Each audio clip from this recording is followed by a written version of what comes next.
Lahat. It's out of the box. Opo, yun nga, gaya na sabi ko kanina, nag-i-enjoy ako gumawa ng mga project na kakaiba. And yun, nung pinitch sa amin, ni Direk Jason Paul, talagang sabi ko, sige, game ako dyan. Kung ano yung kailangan natin gawin, kung ano yung kailangan from me. Itatry ko ibigay yung best ko, yung 100 ko. Na digital form. And yun, kaya yung pagkaka-explain niya rin na simula pa lang alam na namin na nilatag na sa amin lahat ganito. Yung mangyayari, ito yung expectations natin. In fairness kay Jane, nung una kong pinitch sa kanila yung material, talagang tuwang-tuwa siya.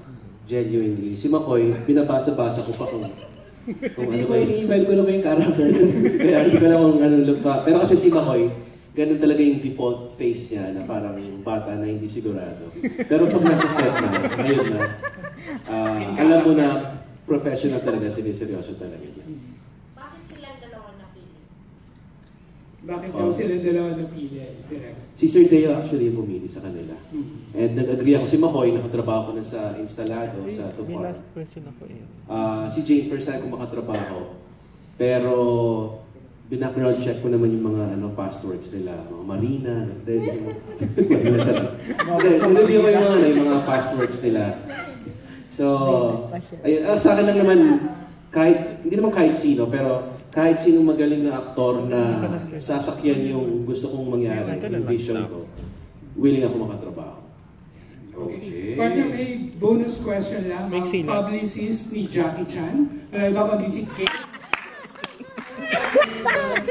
Did you like it? The series? Okay. Interview after watching. Thank you po. At saka ang haba ng discussion natin, hindi pa kayo napapagod. Maybe human discretion is advice na yes. Pero not everyone kasi baka isipin na kaya ko to, tapos biglang may matrigger na thoughts. So hindi lahat makakapunta agad sa psychiatrist or psychologist. Ano yung meron po kayong quick debriefing activity na pwedeng gawin mo? Ayan, Doc. Ano ng tips ka agad on how to deal with their emotions? Like kung depressed or may tendency mag-self-cut. Bigyan na ng tips on how to cope. Doon po sa mismo. As tayo na, parang tayo niya sinasabi ni Doc na magbigay na, tulungan na natin yung project na na mag-educate, na, di ba Doc, be the media people, the influencers, to be part of this social awareness campaign ng programa. Nagkaroon ka tuloy ng trabaho. Salamat, Doc. Salamat, Doc. Salamat, Doc. Salamat, Doc. Doc, salamat, Doc. Direct Jason Pollack, Samana, please. Thank you for coming. Maraming salamat po sa pag-attend itong advanced screening ng Project Feb 14. Sana po ikalat niyo yung balita sa social media at sa mga kakilala nyo na panoorin itong series namin. Acknowledge ko rin sa creative natin, si Nathan Arshaga, Digital. Ayan siya, there he is. McCoy! Maraming salamat po. Sinawag kong Mark Teleon. Totoo ka na. Nickname ko yun. Bale, ito po sa mga lahat na nagbigay ng oras po ngayon, vloggers. Sobrang salamat po sa mga artista din, mga kaibigan ko, kaibigan ni Jane. Mga supporters din ni Jane siya. Yay! Ayan sila. Direct, salamat sa inyo. Sana maging worth it din. Grabe din pinagbago na po talaga. Tugod, pawis din talaga po talaga yung pinaka namin dito.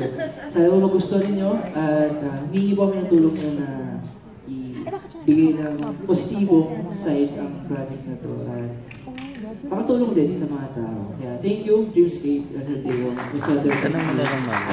Salamat po. Ayawan salamat. Pagiging salamat. Kamal. Hindi ka mag-dinner. Singular. Amen. Thank you. And of course, Jane Oinesa. Ayun po, maraming salamat po sa mga pumunta. Thank you po sa mga nag-stay, sa mga pinanood din po hanggang episode 6. Maraming salamat po. Thank you sa inyo guys. Jane Oinesa, and OFC. Thank you. Yun po. Thank you sa time. Salamat sa mga questions. Sana po nasagot namin ng maayos. Gutom mo na, di ba? Oo. February 9 po, February 9 ang Yes po, streaming February 9. Streaming na po ang Project Feb 14. on iWant. Thank you, Dreamscape. Thank you, iWant. Thank you sa lahat. iWant. Thank you so much for coming. Thank you. First of all, congratulations. Napanood namin, ang ganda. Sobrang, for sure, marami din manonood ito. How are you guys doing? Masaya, kinakabahan, overwhelmed, and Ako, I'm relieved. Lahat. I'm relieved kasi napaka unconventional itong ginawa namin and hindi kami talaga sigurado kung anong reception ng mga tao. Pero base sa nangyari ngayong gabing ito, masabi namin na we did good. Makoy. Sobrang proud din sa bawat kasama ko sa trabaho kasi Direk, si Jane din, lahat ng bubuo ng Project 540. Kumbaga na-satisfy kami sa ginawa namin kaya yung resulta talaga sana magustuhan. Yeah. Jane and Makoy, itong ginawa niya, it's very different from all the projects that you did before. Sobrang sexy, sobrang kakaiba. Ready na ba kayo magpa-sexy? Ready na ba? Oo, game. Kahit kung anong kailangan sa maganda, project. no? Oo, kung talagang para sa ikagaganda ng kwento, game ako. Makoy. Ito, game. Hindi, sige, yung sa akin din, same kami ni Jay na sobrang kami nag-focus sa story. Siguro naging last talaga namin nakita yung, daring na pala to. Kumbaga nakita namin yung character, yung kakaibang papakita namin na bago sa mga tao. Kaya, ayun. Hindi ba kayo nailaan? Ano yung nag-drive sa inyo na gawin tong palabas na to? Nabudol ko sila.